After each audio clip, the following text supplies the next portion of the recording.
हथिया चढ़ल बउआ के बाबा बोले और से पापा बोले हो बाबा हो चढ़ने वाला हाथी करहो दान मूरन माँ भाले शोभत हो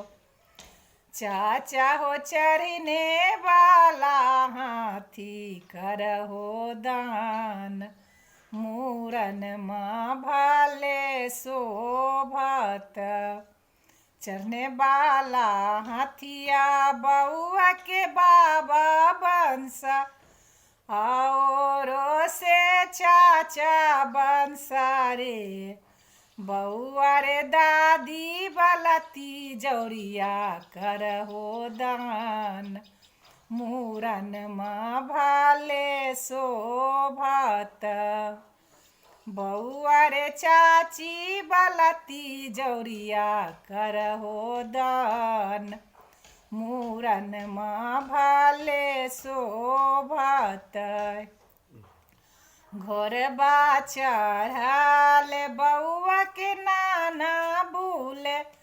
और से मामू बोले हो नाना हो चढ़ने वाला घोरबा करहो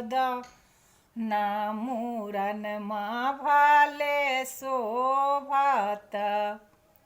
चढ़ने वाला घोरबा बउआ के नाना बंस और से मामू बंसा रे बउआ रे नानी बलती जौरिया करहो दान मूरन माँ भाले शोभत बउआ रे मामी बलसी करिया करहो दान मूरन माँ भाले शोभत।